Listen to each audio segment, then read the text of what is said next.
Voici les 4 choses qui vont changer dans l'Église catholique en 2023. Le service du pauvre et l'engagement pour l'écologie intégrale ne seront plus une option, mais un choix évident de cohérence. En 2023, le souci de la fragilité sera la priorité. Nous avons de nombreux défis devant nous, comme l'accueil de la communauté LGBT ou des migrants.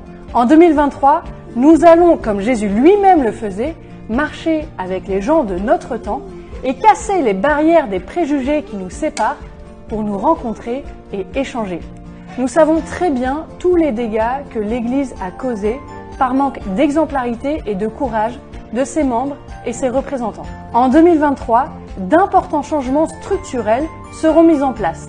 Le rôle des laïcs et des femmes sera complètement repensé pour vivre dans une Église simple et serviable.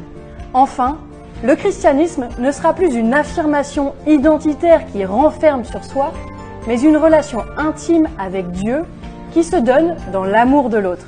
En 2023, nous ferons preuve de créativité pour soigner la formation et la rencontre personnelle avec le Christ. Tout cela, c'est ma prière. Et il ne faut pas croire que ça va se faire en gueulant sur les évêques. Enfin, pas que. Comme disait Mère Teresa, ce qu'il y a à changer dans l'Église, c'est toi et moi. Alors, c'est parti. Eh bien les amis, ça laisse sans voix. Je ne sais plus quoi dire après ça. Donc 1 minute 29 de poncif écolo-mondialiste, écolo-homosexualo-mondialiste de l'Open Society.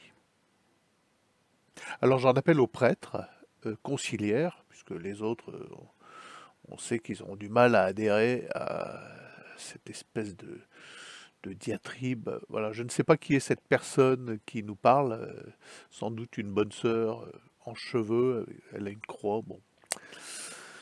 C'est une bonne sœur consacrée, mais ça ne veut plus rien dire aujourd'hui, un consacré, elle doit s'envoyer en l'air tous les soirs, voilà, parce qu'au nom de l'inclusivité, je ne sais pas, Ah bah elle a sûrement un très bon fond, c'est une gauchiste manifestement. Elle parle au nom de l'Église catholique, donc avec des accents, des trémolos gauchistes à toutes les phrases, un air totalement illuminé, les yeux fixes et grands ouverts. C'est fou, c'est fou. Alors j'en appelle aux prêtres conciliaires, je vais essayer de répandre cette vidéo parmi les prêtres conciliaires. Dites-moi, prêtre conciliaire, si vous adhérez à ce programme de l'Église catholique. Voilà.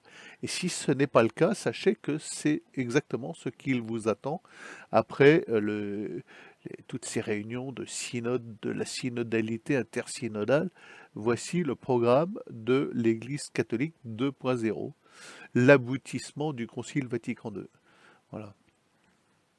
Vous n'y échapperez pas. Et si vous y échappez, c'est que vous êtes opposé au programme bergolien, parce que il y a un chef derrière tout ça.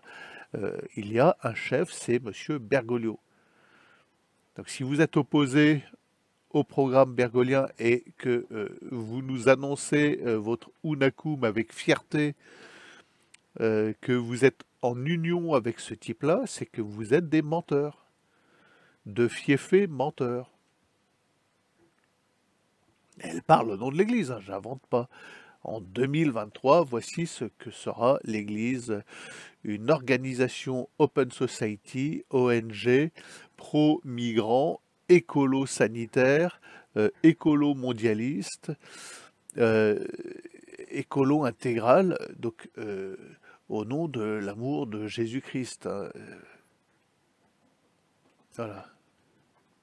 Ah, excusez-moi, je n'ai pas la même religion, moi, alors je suis un vieux rétrograde, évidemment, mais je n'ai pas la même religion que cette personne. Évidemment, à l'évidence, je ne partage pas cette conception de l'Église pour 2023.